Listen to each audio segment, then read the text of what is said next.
जैसे ही पहला सिम्टम आए 3 दिन के लिए आप एक स्पेशल डाइट पे चले जाएंगे जिसको हम पीएच बैलेंसिंग डाइट बोलते हैं। जैसे ही 3 दिन बीतते हैं लोगों को लगता है कोरोना ठीक हो गया और मेरा बुखार चला गया, तो चौथे और पांचवें दिन कमजोरी फील हो रही होती है। लोग वही गलती करते हैं कि 5% या 6% लोग जो इसके बाद भी ठीक नहीं हो पाते, वो क्या होता है उस टाइम पे, और वो ऐसी क्या गलती करते हैं जिसकी वजह से वो निमोनिया बन जाता है, ऑक्सीजन सैचुरेशन कम हो जाती है और व्यक्ति को हॉस्पिटल की ऑक्सीजन की नीड पड़ती है।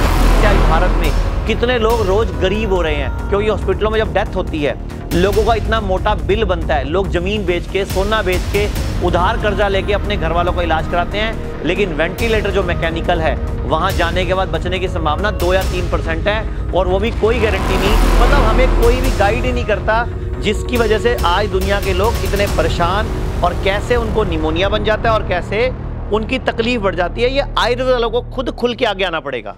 नमस्कार, मैं डॉक्टर पूजा, सुपर स्पेशलिटी हॉस्पिटल चंडीगढ़ से। आज हमारे साथ जुड़े हैं आयुर्वेदा गुरु आचार्य मनीष जी।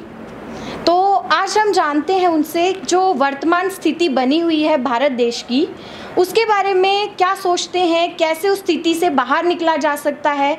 जैसे कि आजकल कई जगह पे सिलेंडर ख़त्म हो चुके हैं, ऑक्सीजन सिलेंडर, कई जगह पे हॉस्पिटल बेड ख़त्म हो चुके हैं। तो इस बारे में क्या सोचते हैं, आइए उनसे जानते हैं। जी सर, बताइए आप क्या सोचते हैं इस बारे में, जो हॉस्पिटल के बेड ख़त्म हो चुके हैं, लोग मरीज सड़कों पे ऐसे ही पड़े हुए हैं, ऑक्सीजन सिलेंडर नहीं मिल रहे हैं, तो आपका क्या कहना है इस बारे में? मेरा ये कहना है कि इस टाइम आयुर्वेद सोया हुआ है और आयुर्वेद वालों को जाग कर अपना रोल अदा करना चाहिए और लड़कर इस बीमारी का, इस महामारी का और इस देश के लोगों की भलाई के लिए सामने आना चाहिए। क्योंकि शुरुआत ही पहली गलत कर देते हैं। खाने पीने का सिस्टम कोई सिखा नहीं रहा। हमें ये तो बोल देते हैं कि आम मत खाओ, केला मत खाओ, चीकू मत खाओ, अंगूर मत खाओ, लेकिन हमें ये कभी नहीं कहा कि बर्गर मत खाओ, दूध वाली चाय मत पियो। मतलब हमें कोई भी गाइड ही नहीं करता, जिसकी वजह से आज दुनिया के लोग इतने परेशान, और कैसे उनको निमोनिया बन जाता है और कैसे उनकी तकलीफ बढ़ जाती है। ये आयुर्वेद वालों को खुद खुल के आगे आना पड़ेगा। जी, आप बिल्कुल सही कह रहे हैं सर, बट मैं आप ही से ये जानना चाहूँगी कि जब भी ऐसा कोई सिम्टम आता है तो सबसे पहले डाइट में किस चीज़ का मेन ध्यान देना चाहिए, मतलब आप इस बारे में क्या बताएंगे? देखिए, सबसे पहले कोरोना का पहला सिम्टम है बुखार आना या स्मेल जाना या टेस्ट जाना। तो मैं आपको आयुर्वेद की भाषा में समझा देता हूँ कि ये हमारे भले के लिए है। आयुर्वेद कहता है कि अगर स्मेल गया, टेस्ट गया, तो मानव 3 दिन कुछ मत खा, 4 दिन कुछ मत खा। जिस तरह जानवर करते हैं वही हमें करना चाहिए। जैसे आपको बताता हूँ, जैसे ही पहला सिम्टम आए 3 दिन के लिए आप एक स्पेशल डाइट पे चले जाएंगे जिसको हम पीएच बैलेंसिंग डाइट बोलते हैं। फ्लूइड के साथ वो डाइट शुरू होती है। उसमें जितना आपका वजन है उसको भाग 10 कर दीजिए। जैसे आप 60 किलो के हैं तो भाग 10, यानी कि 6 गिलास पूरा दिन में नारियल पानी और 6 गिलास मौसमी, किन्नू, संतरे या पाइनएप्पल का जूस, पूरा दिन 6-6 गिलास ये पीना है। अगर 60 किलो है तो, 70 है तो 7-7 गिलास, 50 है तो 5-5 गिलास। उसके अलावा शाम के टाइम पे आयुष का बना काढ़ा, जो भारत सरकार ने, आयुष डिपार्टमेंट ने प्रोटोकॉल दिया था पिछले साल। इसके अलावा दिन में 3 बार गरम गरम पानी के साथ छोटा चम्मच हल्दी का लेना है, और गरारे करने हैं उसी हल्दी के और फिटकरी के पानी के, और पूरा दिन गर्म पानी पीना है। पहले दिन तो ये करना है। दूसरे दिन जो आपने पहले दिन 6-6 गिलास पिया उसको हाफ कर देना है, यानी कि 3-3 गिलास, और बाकी डाइट यही रहेगी। और थर्ड डे उसको और हाफ कर देना है, यानी कि 1.5 और 2 गिलास कर देना है। खीरे टमाटर की प्लेट रहेगी, और शाम के टाइम पे बड़ी फ्रूट की प्लेट, गरम गरम सब्जियों का सूप। तो पहले 3 दिन में ही 90 से 95% लोग के सिम्टम जाने शुरू हो जाते हैं और व्यक्ति नॉर्मल होना शुरू हो जाता है। और अब बात करेंगे हम कि 5% या 6% लोग जो इसके बाद भी ठीक नहीं हो पाते, वो क्या होता है उस टाइम पे, और वो ऐसी क्या गलती करते हैं जिसकी वजह से वो निमोनिया बन जाता है, ऑक्सीजन सैचुरेशन कम हो जाती है और व्यक्ति को हॉस्पिटल की ऑक्सीजन की नीड पड़ती है। बहुत बहुत धन्यवाद सर आपका। बट मैं एक और सवाल जो मेरे मन में उठ रहा है, आपने कहा जो आयुष काढ़ा है वो शाम के टाइम पे पीना है, तो अगर कोई उसको दिन में या और कभी टाइम पे उसको पीते हैं तो कोई प्रॉब्लम है या? नहीं, दिन में आप उसको चाहे 6 बार पियो, लेकिन मैंने इसलिए एक प्रोटोकॉल बनाया कि आपको मौसमी का जूस भी पी रहे हो और नारियल पानी भी पी रहे हो, तो मैंने एक बार काढ़ा जोड़ दिया। और काढ़ा नहीं अवेलेबल है ना, तो हमारे संस्थान में एक 32 जड़ी बूटियों का पैक तैयार किया है। आप उस 32 जड़ी बूटियों का पैक के अगर आपने हर्बल टी के रूप में पीना है तो 1 चुटकी से पी लो, अगर आपने काढ़े के रूप में ना तो 4-4 चम्मच डाल लो, और आपकी तबीयत ज़्यादा ख़राब हो रही है तो उसी के 5-6 चम्मच लेके उबाल लो और उसमें खूब सारी अदरक और खूब सारे नीम के पत्ते डाल के उसकी भाप लो पूरे दिन भर में, जिससे कि आपके अगर लंग्स में जब कफ जम गया, निमोनिया भी हो गया, तो वो भी आप कवर कर लोगे, वो भी आप कफ पिघाल लोगे या उसको बॉडी में अंदर एंटर करके न्यूट्रलाइज कर लोगे, मतलब उसको न्यूट्रलाइज कर लोगे।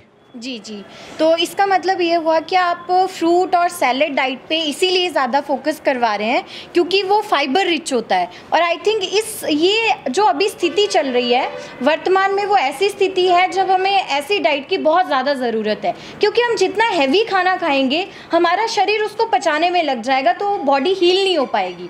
तो इसीलिए बेटर ये है कि हम जो सर कह रहे हैं कि सलाद, फ्रूट और जूस ये जितना ज़्यादा हो सके ये खाना बहुत ज़रूरी है। तो बाकी और कुछ सर अगर आप हमें कुछ सजेस्ट कर सकते हैं जो हम अपने पेशेंट्स को फॉलो करवाएं तो प्लीज़ आप बताइए थोड़ा। देखिए, मैं आपको एक बात और कहना चाहूँगा, जैसे ही 3 दिन बीतते हैं लोगों को लगता है कोरोना ठीक हो गया और मेरा बुखार चला गया, तो चौथे और 5वें दिन कमज़ोरी फील हो रही होती है। लोग वहीं गलती करते हैं, दूध पी के, दूध वाली चाय पी के, दही खा के या ठंडा पानी पी के या रोटी चावल खिचड़ी दलिया पोहा खा के। होता क्या, उसी टाइम पे जो भी हम खाते हैं, आयुर्वेद में जो सिद्धांत है कि जो भी खाते हैं रस, रक्त, मांस, मेद, अस्थि, मज्जा, शुक्र और उसके बाद 8वीं धातु ओज बनता है। लेकिन हम क्या गलती करते हैं, जैसे ही कुछ खाते हैं तो बॉडी की एनर्जी उस टाइम पे लड़ रही होती है इन्फेक्शन से, तो बॉडी उसका कफ बना देती है और कफ हमारे लंग्स में जम जाता है, जिसकी वजह से हमारे लंग्स में प्रॉपर ऑक्सीजन नहीं आती। ऑक्सीजन सैचुरेशन जो 94-95 जो ऑक्सीमीटर में रहनी चाहिए वो 90 से नीचे आ जाती है। तो उस टाइम लोगों को क्या करना चाहिए, प्रोन पोजीशन जिसको बोलते हैं हम, उल्टा लेटना शुरू कर देना चाहिए। यानी कि एक तकिया सिर के नीचे, यहाँ ठोडी के नीचे, 2 तकिए पेट के नीचे और 2 तकिए पाँव के नीचे। एक ऐसी पोजीशन स्क्रीन पे वो पिक्चर में दिखा देते हैं, उस पर आ जाना चाहिए, जिससे क्या होता है वो जो नीचे की तरफ जो कफ है लंग्स के निचले हिस्से में, जहाँ से ऑक्सीजन और ब्लड मिक्स होता है आपस में, जहाँ से ऑक्सीजन ब्लड में जाती है, वहाँ से कफ की वजह से जा नहीं पा रही होती, जिससे हमें वीकनेस फील हो रही होती है, ऑक्सीजन हमारी डाउन जा रही होती है। तो उसको हमें कैसे ठीक करना है, प्रोन पोजीशन से हो जाएगा। उसके बाद आपको ऐसा 12, 15, 16 घंटे तक करना है। और जब हम ऐसे बैठते हैं पीछे होके तो हमारा हार्ट का प्रेशर लंग्स पे पड़ता है, तो ऐसे वक्त पे आगे होके बैठेंगे तो भी हमारा ऑक्सीजन लेवल बढ़ जाता है। इसके बाद अगर फिर भी आपका लेवल ठीक नहीं हो रहा तो एक छोटा हैंड फैन लेकर भी आप अपने मुंह के सामने रख लीजिए। 150-200 रुपये का एक हैंडी फैन आ जाता है, उससे भी आप अपनी बॉडी में हवा खींच सकते हैं। उसके अलावा फिर भी अगर आपके लंग्स में कफ है तो मैंने आपको बताया ना कि वो हमारी जो 32 जड़ी बूटियों के हर्ब्स हैं उसके साथ नीम और अदरक खूब सारी लेकर उसकी अगर हम भाप लेते हैं तो भी कफ पिघलता है, या तो खांसी से बाहर आ जाएगा या बॉडी में वो न्यूट्रलाइज हो जाएगा, यूज हो जाएगा। तो ये अगर आप करते हो तो ऑक्सीजन की ज़रूरत आपको नहीं पड़ेगी, तबीयत खराब नहीं होगी। और चंडीगढ़ में मैं जहाँ इस टाइम हूँ सुपर स्पेशलिटी हॉस्पिटल में, हमारे यहाँ 49 बेड हैं, जहाँ पर अगर आपको कोई भी माइल्ड, सीवियर या कोई मॉडरेट सिम्टम का पेशेंट है जिसको कोरोना या कोरोना जैसा कोई लक्षण आ रहा है, तो आप हमारे यहाँ रहकर भर्ती होकर हमारी मर्जी का खाना खाकर भी 3 दिन, 5 दिन या 7 दिन में स्वस्थ होकर इस कोरोना रूपी राक्षस से लड़ सकते हो, जो कि एक्चुअल में एक सर्दी जुकाम है, एक सिंपल फ्लू है, लेकिन हमारे गलत खाने पीने की वजह से हमारे लंग्स में निमोनिया बना देता है और हमें टाइफाइड का शिकार बना देता है या हमें ज़्यादा बीमार कर देता है। और जिसकी वजह से आज भारत में कितने लोग रोज गरीब हो रहे हैं, क्योंकि हॉस्पिटलों में जब डेथ होती है लोगों का इतना मोटा बिल बनता है, लोग जमीन बेच के, सोना बेच के, उधार कर्जा लेके अपने घर वालों का इलाज कराते हैं, लेकिन वेंटिलेटर जो मैकेनिकल है वहां जाने के बाद बचने की संभावना 2 या 3% है, और वो भी कोई गारंटी नहीं। तो मैं आप सबसे हाथ जोड़ के विनती करूंगा, हमारा दिल्ली में, चंडीगढ़ में सुपर स्पेशलिटी हॉस्पिटल है जहां भर्ती होने की सुविधा है। इसके अलावा 160 क्लिनिक है। आयुर्वेद में हमारे यहाँ तो धूपन नाम की धूमपान टेक्निक है, जिसमें विशेष जड़ी बूटियों से हम भाप देते हैं, उससे भी हम अपने लंग्स के अंदर शक्ति दे सकते हैं और कफ पिघाल सकते हैं। बाकी डॉक्टर पूजा, आपको भी लगता है तो आप भी कुछ बता दीजिए दर्शकों को। जी, जैसा कि अभी आपको बताया गया कि आयुर्वेदा में धूमपान एक बहुत ही पुरानी टेक्निक थी, जिसके थ्रू आपकी बॉडी में, आपके लंग्स में, आपके किसी भी ऑर्गन में कोई भी वायरस, बैक्टीरिया अगर कहीं पे घर कर रहा है तो हम उसको ख़त्म कर सकते हैं। और ये अभी से नहीं, ये कितने हज़ार साल पहले से चला आ रहा है। तो हमारा जो ये सुपर स्पेशलिटी हॉस्पिटल है, इसमें हम इसी तरह से ट्रीटमेंट देते हैं ताकि कोई भी बीमारी अगर आने वाली है उसको हम ख़त्म कर दें, और जो अभी हुई है उसको तो जड़ से ख़त्म करना हमारा काम है ही।